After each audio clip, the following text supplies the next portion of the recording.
ये अंकल और aunty double role का मामला है। इन लायक भी नहीं लाती ठाक। क्यों? सही बात है ना।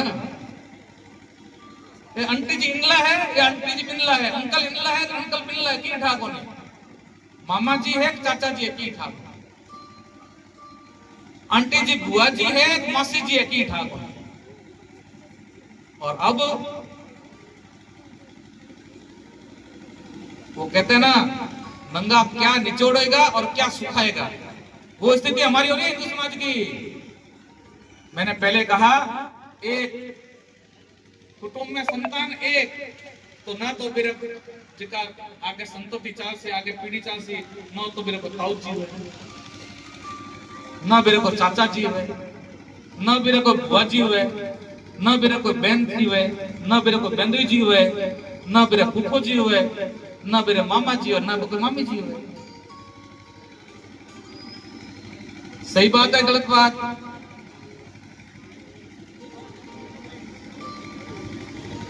परिवार में एक आदमी, परिवार का एक सदस्य हॉस्पिटलाइज होता है, देखना बहुत गंभीर बात है, विचार करना। तो जब हॉस्पिटलाइज होता है तो डॉक्टर कहते हैं भाई 10-15 दिन लगेंगे इनको ठीक होने में हॉस्पिटल में। तो घर के मुखिया, जो परिवार के सदस्य, जो उनके भाई बंधु औलादें जो भी होती है, वो बाहर आते ही पहले पहले मुंह उतार कर बैठ जाते हैं।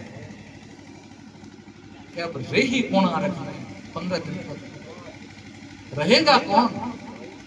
अपने तो बात दुकान है, अपने वो कारोबार, अपने वो है वो है वो है, रहने के आज। मैंने बहुत नजदीक से देखा है परिवार को, तो मैंने कहा देखो, आप बराबर के 4 भाई हो, आप 4 भाइयों के भी 2-2 बेटे हैं, आप इसका कुल मिलाकर के 8 और 4 12 जने हो। आप भी ये विचार कर रहे हो कि परिवार में अब हॉस्पिटल में हो गया भाई जी जो आ रखा है, कौन कहीं रेसी थोड़ा बैठ सगला टाइम थोड़े सगला आप कारोबार कर सी वो कर सी। मैं कहा थारे टाबरा रे आके एक एक ही है, बे तो थाना कोई ना थाले में छोड़े आसी आपको सड़क में छोड़ आते भाई जी रेवना कोई को ना। तो ऐसे यहाँ क्या हो, तो आप तो स्वामी दिख लिया नहीं, वो तो होना ही है, होना को नहीं होना।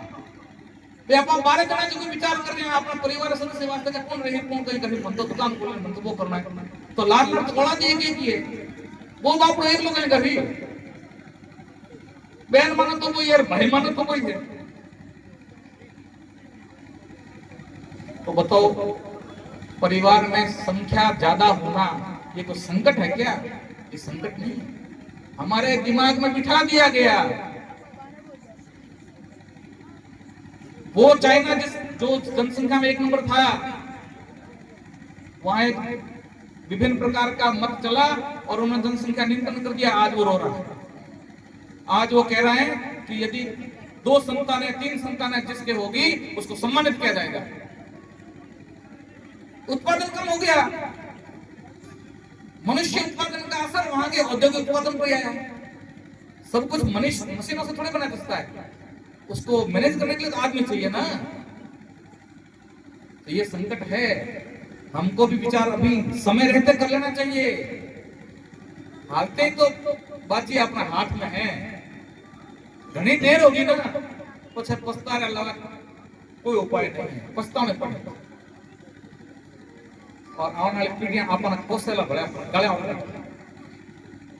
इसलिए बच्चों के साथ बैठ करके संवाद करना, बच्चों के साथ बैठ करके देश धर्म की बातें करना, संस्कारों की बातें करना जरूरी है। आपने केरला फाइल्स फिल्म देखी होगी, देखी थी क्या?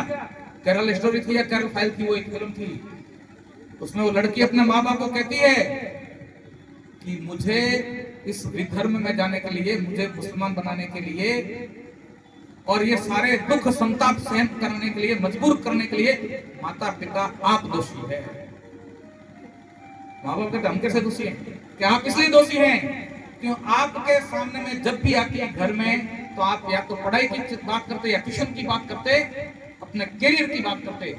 पढ़ाई और करियर के अलावा आप मुझसे कोई बात नहीं करते थे। लेकिन मेरे साथ पढ़ने वाली एक लड़की थी जिसने मुझे अपने ईमान के बारे में, अपने धर्म के बारे में, अपने पूजा पद्धति के बारे में मुझे बताया। और मैं सोचने लगी कि बहुत अच्छा है, और मैंने उसके साथ चलते चलते इस्लाम स्वीकार कर लिया। यह अलग बात है कि मैं उसमें लव जिहाद का शिकार होते होते अपना सब कुछ लुटा करके, लुटपिट करके अभागी रूप में आज आपके सामने उपस्थित हूं। यदि आपने कभी भी पढ़ाई और करियर के अलावा धर्मशास्त्र की बात मेरे सामने की होगी, अपने पूर्वजों का कुल गौरव याद दिलाया होता, तो मैं इस्लाम स्वीकार कतई नहीं करती। इसलिए मित्रों और माताओं बहनों, ये चिंता की बात है, कल को हमारे परिवार से कोई हमारे सामने आकर के बेटा बेटी ऐसा ना कह दे कि मैंने अपना धर्म इसलिए छोड़ा है क्योंकि आप लोगों ने हमको कभी धर्म की बात ही नहीं की, आप तो केवल करियर की चिंता में लगे, केवल पढ़ाई का पूछते रहे, कभी हमारे कंधे पर हाथ रख के पूछा बेटा क्या हाल चाल है। इसलिए जीवन जीने का नजरिया बदलना पड़ेगा, नहीं बदला तो समय हमको बहुत पीछे छोड़ देगा। ये कुछ ज्वलंत विषय थे जिस पर हमने गीतों के माध्यम से, भजनों के माध्यम से कुछ चर्चाएं की है, सार्थक चर्चाएं की है। ये विषय परिवार में रोजाना बैठ करके करने हैं। परिवार में आसपास के 5-7 परिवार महीने में एक बार बैठ करके अपने गली मोहल्ले के बारे में चर्चा करें, समाज के बारे में संवाद करें, हम मिलकर के समाज के बारे में, देश के बारे में क्या कर सकते हैं, इसकी योजना करें, इसकी चिंता करें। तब ये परिवार स्नेह मिलन में आना सार्थक है।